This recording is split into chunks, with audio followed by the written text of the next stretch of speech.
আজকে আমি কথা বলবো পে আউট এবং পেমেন্ট এবং পেইড তিনটা নিয়ে কথা বলবো। অনেকে বলেন যে ফেসবুকে অনেকে টাকা কামাই করতেছেন কিন্তু ব্যাংকে টাকা আসতেছে না। ব্যাংকে আপনাদের টাকা আসবে কিভাবে বলেন? এখন আপনার যদি ব্যাংক সেটআপ ভুল থাকে তাহলে আপনার ব্যাংকে কিভাবে টাকা আসবে? আসবে না। আমি একটা জিনিস দেখাই। এই যে দেখেন আমার একটা ট্রানজাকশন, এটা হলো আমাদের একটা ট্রানজাকশন, যে ট্রানজাকশনটা আমাকে পেড করেছে। প্রথমে পেড করেছে মানে আমার যতগুলা স্টার আছে সেগুলা পেড করে, সবগুলা পেড করে নিয়ে আসছে কোথায়?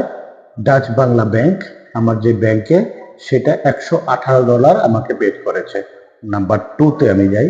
নাম্বার টু যেটা সেটা হচ্ছে, দেখেন এখানে $118.48 আমাকে টোটাল পেড করেছে আর্নিং প্রসেসিং পেইড।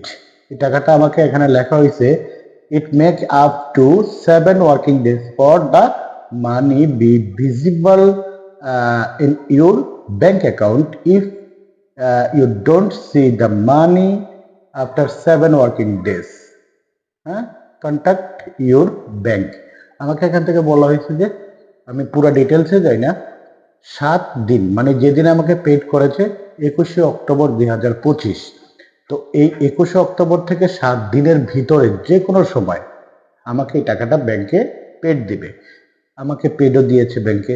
আমি দেখাই, ব্যাংকে পেড দেওয়ার পরে লাস্ট যে জিনিসটা দেখাবো সেটা হচ্ছে ব্যাংকে যখন আপনার কাছে আপনার ব্যাংক অ্যাকাউন্টে আপনার মোবাইল নাম্বার, যখন ব্যাংক যে ব্যাংকে মোবাইল নাম্বার থাকবে সেই ব্যাংকেই আপনাকে আসবে যে ডিয়ার স্যার, ডিয়ার ম্যাম, যেটা থাকুক আপনার অ্যাকাউন্ট নাম্বার তারপর ক্রেডিট, আপনার এটা হচ্ছে কমার্শিয়াল রেমিটেন্স। দেখেন এখানে লেখা আছে কত টাকা আসছে।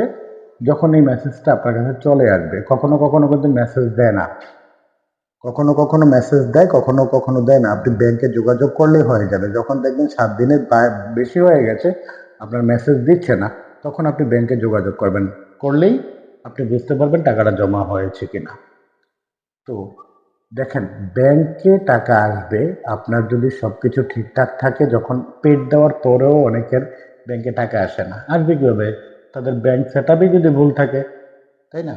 তো এই জন্য বলছি ব্যাংক সেটআপ করতে সাবধান। ব্যাংক সেটআপ 100% যেন ঠিক থাকে, না হলে টাকা ইনকাম করবেন ঠিক আছে, পেডও দিবে ঠিক আছে ফেসবুকে, আপনার ব্যাংকে টাকাটা আসবে না।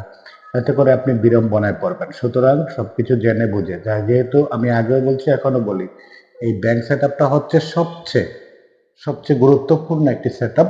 যারা এখনো ঠিক করতে পারেননি করে নিয়েন। ধন্যবাদ।